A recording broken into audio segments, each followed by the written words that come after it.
Hello friends, कैसे हो आप सब। Welcome back to my channel. उम्मीद करती हूँ आप सब ठीक होंगे। और फ्रेंड्स, एक वीक से मेरे वीडियो नहीं आ रहे थे, उसके लिए सॉरी। और आज का जो हम जिस कंसेप्ट को समझेंगे वो हमारा ग्लोबलाइजेशन है कि ग्लोबलाइजेशन क्या है, ठीक है। और इससे रिलेटेड जो भी बातें हैं वो सब चीज़ें समझेंगे, इसके इम्पैक्ट, इसके पॉजिटिव नेगेटिव दोनों इम्पैक्ट। अगर आप देखते होंगे कि 12th के लेवल पे या फिर बाकी किसी भी लेवल पे अगर ऐसे आता है तो आप इसको एज ए ऐसे में ट्रीट कर सकते हो कि जो ग्लोबलाइजेशन है ये अभिशाप है या फिर वरदान है। तो उसमें भी हम उसको भी डिस्कस करेंगे, ठीक है। और ये भी डिस्कस करेंगे कि जो ग्लोबलाइजेशन की धारणा है वो कब डेवलप हुई है, ठीक है। और इससे रिलेटेड अगर आपको कोई कोई भी क्वेरी समझनी है, फिर कोई कंसेप्ट समझना आपको, तो आप मुझे कमेंट दीजिए। और आपको मेरे वीडियो अच्छे लगे और मेरे नोट्स अच्छे लगे तो प्लीज़ अपने फ्रेंड्स को शेयर कीजिए और मेरे चैनल को ज़रूर सब्सक्राइब करिए, ठीक है फ्रेंड्स। तो स्टार्ट करते हैं। सबसे पहले आपको ये पता ज़रूर होना चाहिए कि जो ग्लोबलाइजेशन शब्द है ये बहुत व्यापक है, अपने आप में ही बहुत व्यापक है, ठीक है। ग्लोबलाइजेशन का मतलब क्या होता है, सारी चीज़ों को कवर कर लेना, ठीक है। तो इसी से रिलेटेड हम सारी चीज़ें आगे समझेंगे, ठीक है। स्टार्ट करते हैं, चलो। सबसे पहले अगर हम इसकी प्रस्तावना देखें, ठीक है, तो आप ये तो नॉर्मल सी डेफिनेशन मैंने लिख दी है कि हाँ इसको हम क्या बोलते हैं, भूमंडलीकरण का मतलब क्या होता है। लेकिन अगर हम किसी थिंकर्स के हिसाब से इसे कोड करें तो क्या है, एक थिंकर क्या है, ओहेम के अनुसार, ठीक है फ्रेंड्स। अगर ओहेम है, ये भी एक थिंकर है, ठीक है, ओहेम। इन्होंने क्या बताया, जो भूमंडलीकरण है वो एक सीमा विहीन विश्व की कल्पना है, ठीक है। इन्होंने क्या बताया, सीमा विहीन विश्व की कल्पना, ठीक है। इन्होंने क्या बताया, एक ऐसी कल्पना जिसके ऊपर कोई सीमा नहीं है, एक ऐसा विश्व जिसके कोई लिमिटेशंस नहीं है, कोई दायरा नहीं है उसकी, कोई मतलब ये नहीं है कि आप इसके अंदर रह सकते हैं, उन नियमों का फॉलो करना आपको, ऐसा नहीं है। ये एक सीमा विहीन विश्व की कल्पना है। ये किसने कहा, अहोम ने। इन्होंने और भी चीज़ें बताई, क्या कि इन्होंने कहा कि इसमें भौगोलिक बाधाएं जो होती हैं वो अप्रासंगिक हो जाती हैं। भौगोलिक बाधाओं का मतलब होता है जो नेचर से रिलेटेड, आप देखते हो ज्योग्राफी पढ़ते हो आप लोग, तो उसमें पता होगा आपको क्या पढ़ते हो, नेचर पढ़ते हो, हमारे इन्वायरमेंट है, नदियाँ, झील, झरने, आप लोग वो सारी चीज़ें पढ़ते हो। इन्होंने क्या बताया कि जो भूमंडलीकरण है उसमें जो भौगोलिक बाधाएं हैं वो अप्रासंगिक नहीं है, ठीक है, वो अप्रासंगिक हैं, ठीक है। इसी प्रकार के बहुत सारे थिंकर्स हुए हैं, जैसे कि एंथनी गिडन्स हैं, हॉर्वे हैं, इन्होंने बहुत सारी बातें कही है, ठीक है। एक एंथनी गिडन्स ने क्या कहा है फ्रेंड्स, कोट थिंकर्स कोट करने का मतलब क्या होता है, बहुत अच्छे नंबर लेके आना, ठीक है।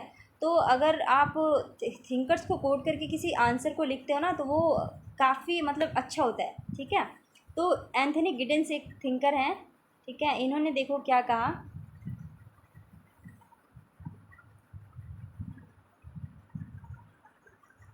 इन्होंने कहा क्या कि जो ग्लोबलाइजेशन है वो क्या है, आधुनिकीकरण का परिणाम है, ठीक है। फ्रेंड्स, मुझे कमेंट में बताओ कि आधुनिकीकरण के जनक किसको माना जाता है। अगर हम आधुनिकीकरण के जनक माने, अर्थात पुनर्जागरण के जनक कौन है, तो मुझे आप कमेंट में ज़रूर बताएं कि पुनर्जागरण के जनक किसे कहा जाता है, ठीक है। तो आपको मैंने बताया एंथनी गिडन्स ने क्या कहा कि भूमंडलीकरण जो है आधुनिकीकरण का परिणाम है, ठीक है। और एक रोजिन नाव के अनुसार इन्होंने भी क्या बताया कि जो तकनीकी का विकास हो रहा है उसी का परिणाम क्या है, भूमंडलीकरण है, ठीक है। तकनीकी का विकास क्या है, भूमंडलीकरण। बहुत सारे थिंकर हैं, वॉलेंस्टीन है, उन्होंने बताया था भूमंडलीकरण पूंजीवाद की देन है, ठीक है। तो ऐसे बहुत सारी चीज़ें हैं। एक शब्द आप देखोगे, एक शब्द आप पढ़ोगे, एक सेकेंड मैं इसको बताती हूँ। एक शब्द आप क्या पढ़ोगे, ग्लोबलिज्म।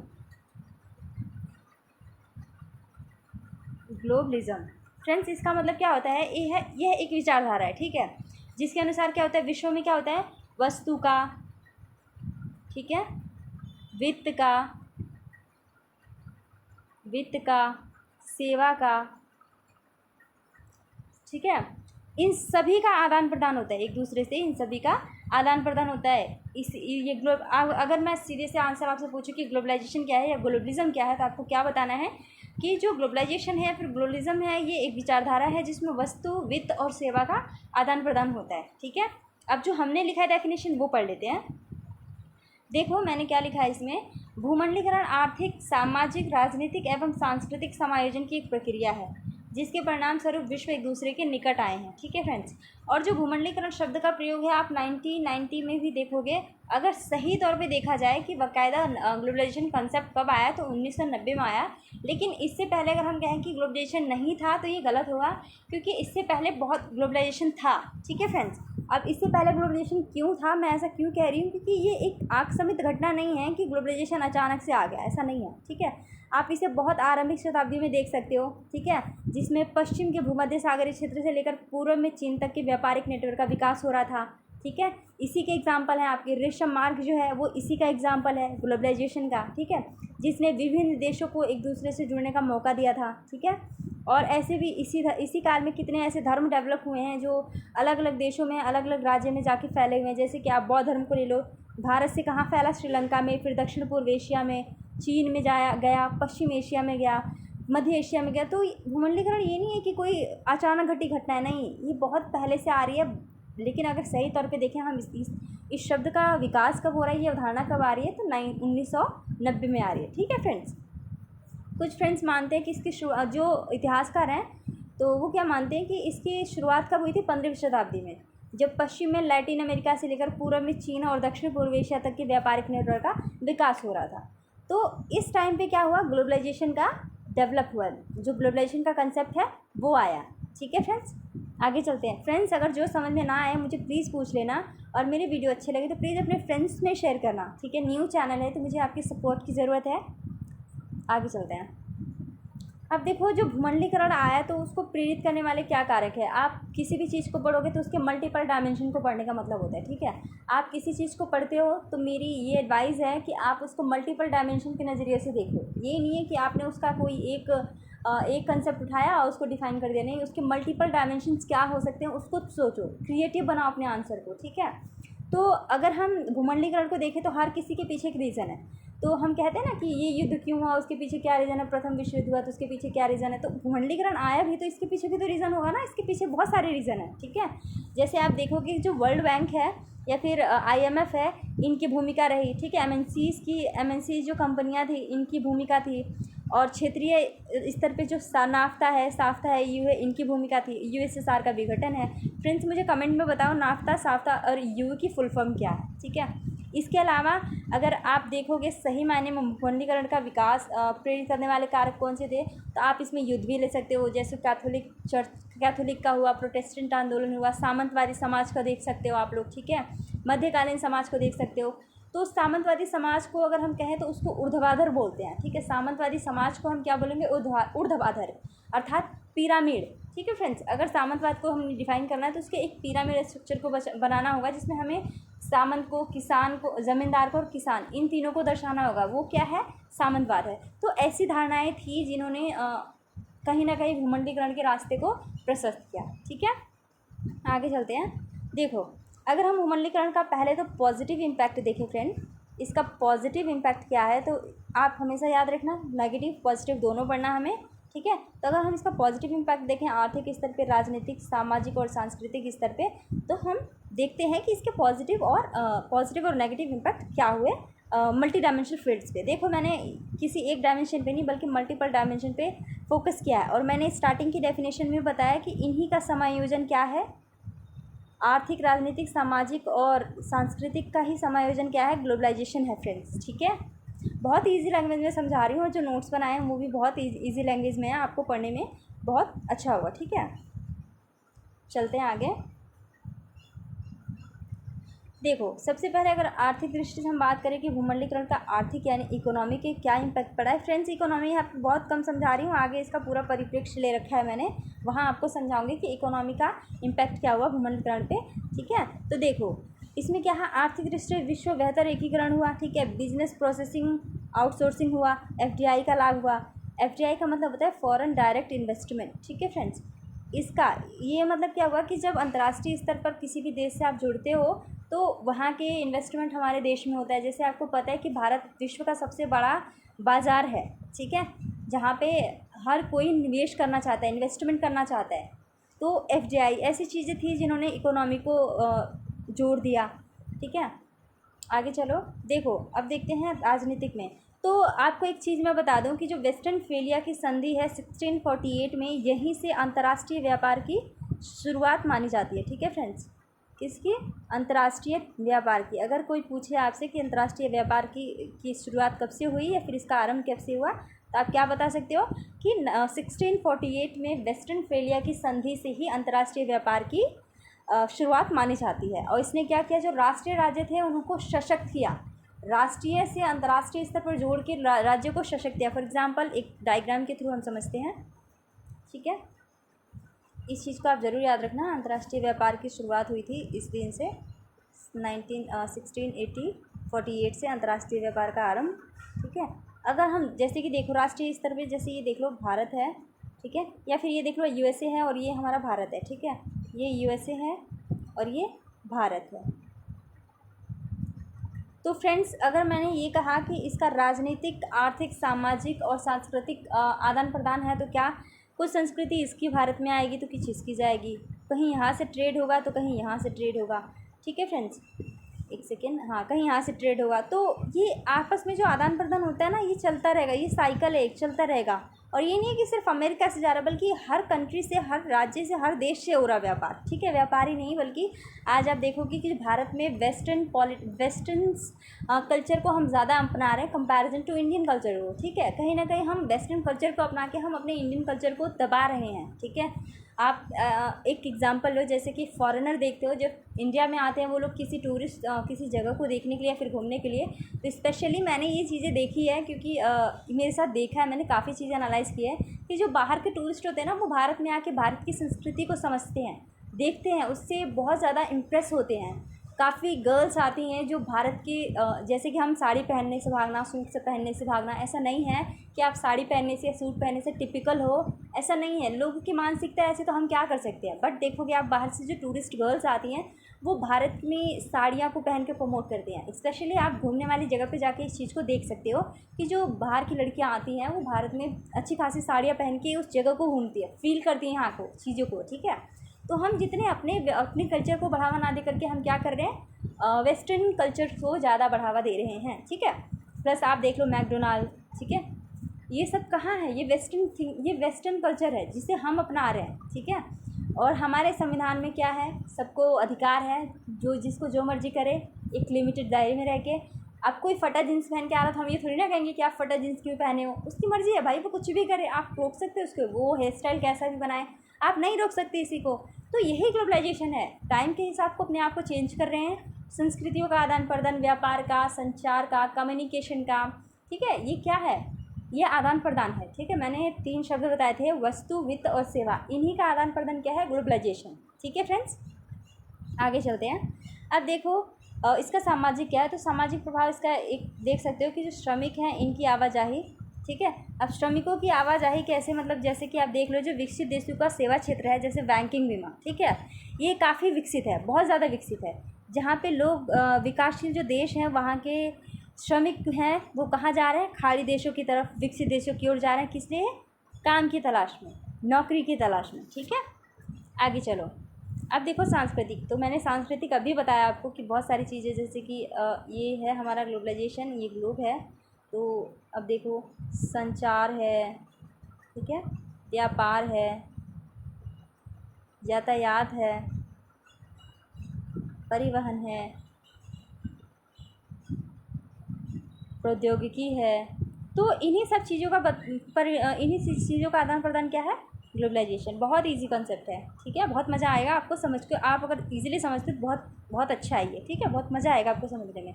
अब इसके नेगेटिव इम्पैक्ट हम पढ़ेंगे, प्लस अन्य में हम देखेंगे आतंकवाद को और पेंडेमिक को। ठीक है, ये बहुत रेलेवेंस टॉपिक है हर टाइम पे, आतंकवाद और पेंडेमिक को। ठीक है, और ये नहीं है कि कोई किसी के सिलेबस में है वही पढ़ सकता है, नहीं, सभी इसको देख सकते हैं। देखो फ्रेंड्स, जो भूमंडलीकरण है वो उपनिवेशवाद का ही एक रूप है।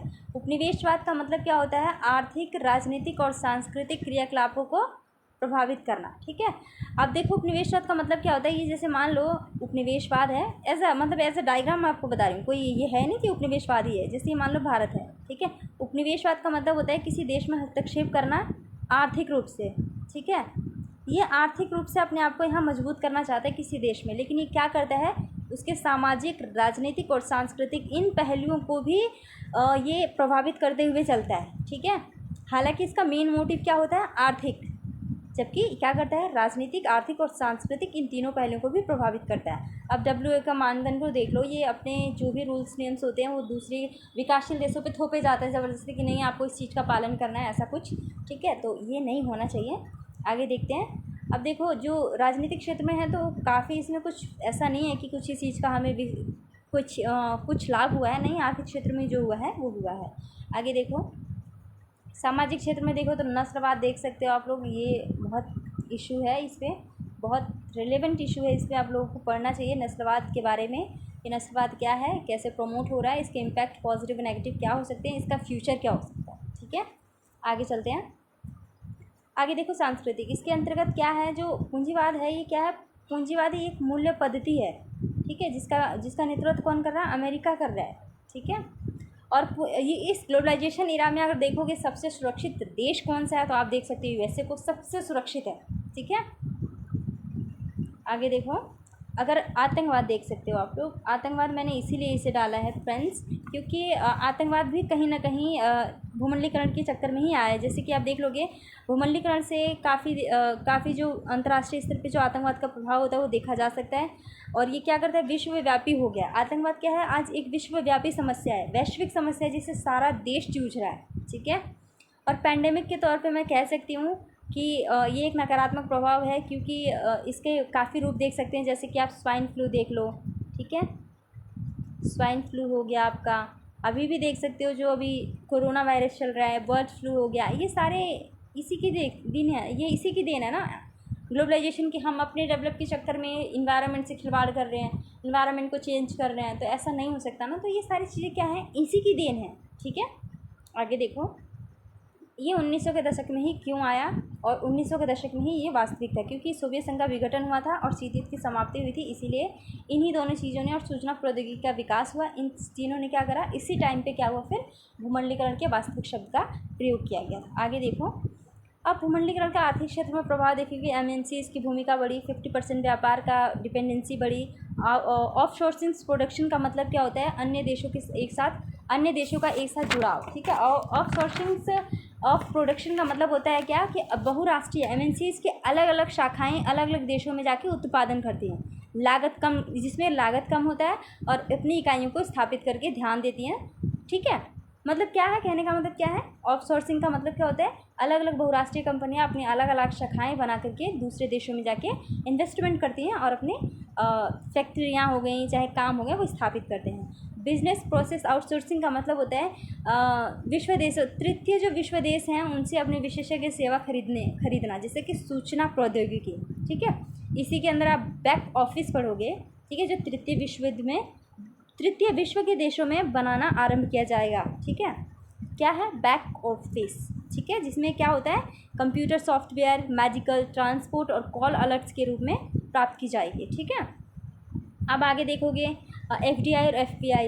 FDI का मतलब होता है फॉरेन डायरेक्ट इन्वेस्टमेंट, जबकि FPI मतलब होता है फॉरेन पोर्टफोलियो इन्वेस्टमेंट। ठीक है फ्रेंड्स, इनको प्रोत्साहन मिला, ये है इसके इकोनॉमिक। अब अगर हम ये एज ए एस से आप ले सकते हो, इसका ऐसे भी बन सकता है कि जो ग्लोबलाइजेशन है वो वरदान है या अभिशाप। तो इसमें 3 मत देख सकते हो आप लोग। तो सबसे पहले क्या है, ये सबके लिए लाभदायक है, ये वर्तमान सच्चाई है, और ये अभिशाप है। आगे चलते हैं, देखते हैं कैसे।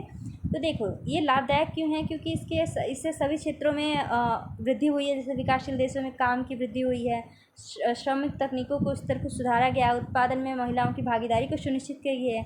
एक फ्रीडमैन है थिंकर, जिन्होंने द वर्ल्ड इज़ फ्लैट लिखा है नामक ग्रंथ, जिसमें इन्होंने क्या कहा, विश्व केवल सिकुड़ ही नहीं रहा बल्कि सपाट हो रहा है। इनके कहने का मतलब क्या है, जो ग्लोबलाइजेशन है इसका लाभ कुछ देशों को नहीं बल्कि सबको ही मिल रहा है। ठीक है, अब देखो, अब ये आज की सच्चाई कैसे है, क्योंकि इसको रोका नहीं जा सकता, ये चलने वाली प्रक्रिया है, इसको हम ख़त्म नहीं कर सकते। लेकिन हम ये कर सकते हैं कि सावधानी बरत कर के क्या है, भूमंडलीकरण को राष्ट्रों के हाथों का खिलौना बनने से रोक सकते हैं। क्योंकि आप देखोगे भूमंडलीकरण का लाभ उन्हीं देशों को ज़्यादा मिल रहा है जो पहले से बहुत विकसित हैं। ठीक है, तो ऐसे हम इस चीज़ के अंतर्गत सावधानी बरत के भूमंडलीकरण को रोक करके एक पॉजिटिव वे में इसका उपयोग कर सकते हैं। ठीक है, आगे देखो, अभिशाप कैसे है ये? तो भूमंडलीकरण आर्थिक विषमता को बढ़ा रहा है। देख सकते हो आप लोग, इसके बहुत से कारण हो सकते हैं। गरीबी है, अमीरी गरीबी के बीच में गरीबी आ गई है, असमानता है, ठीक है, भुखमरी है, असमानता है, भुखमरी है। तो ये सब क्या है? इसी के परिणाम है, ठीक है। सब बहुत सारे परिणाम, ये तो मैंने इतने से ही लिखे हैं, बहुत से परिणाम हैं भूमंडलीकरण के हमारे। तो हम दोनों चीज़ कह सकते हैं, कहीं ना कहीं अगर ये वरदान है तो बहुत वरदान अगर हम कहें तो बहुत संकीर्ण अर्थ में निकलेगा, लेकिन अगर हम अभिशाप कहते हैं तो बहुत व्यापक स्तर पर ये अभिशाप प्रूव होते हैं, ठीक है फ्रेंड्स। तो जो ग्लोबलाइजेशन का कंसेप्ट था आज फिनिश हो गया, और इससे रिलेटेड कोई भी अगर आपको प्रॉब्लम है, ठीक है, तो आप मुझे कमेंट में बताओ। ये नोट्स मेरे हैंड रिटन हैं, बहुत अच्छे हैं, तो आप लोगों को बहुत अच्छा पढ़ने में होगा, बहुत इजी है, आप लिख सकते हो। किसी जिसका सिलेबस है वही नहीं बल्कि सभी देख सकते हैं, लिख सकते हैं। और मेरे वीडियो अगर आपको अच्छे लगे तो प्लीज़ अपने फ्रेंड्स में शेयर कीजिए और मेरे चैनल को सब्सक्राइब ज़रूर कीजिए। अगर आपको कोई कॉन्सेप्ट समझना है, किसी चीज़ में प्रॉब्लम है, तो आप मुझे कमेंट दीजिए, मैं आपके प्रॉब्लम को ज़रूर सॉल्व करूँगी, ठीक है friends. Okay, thank you, stay blessed.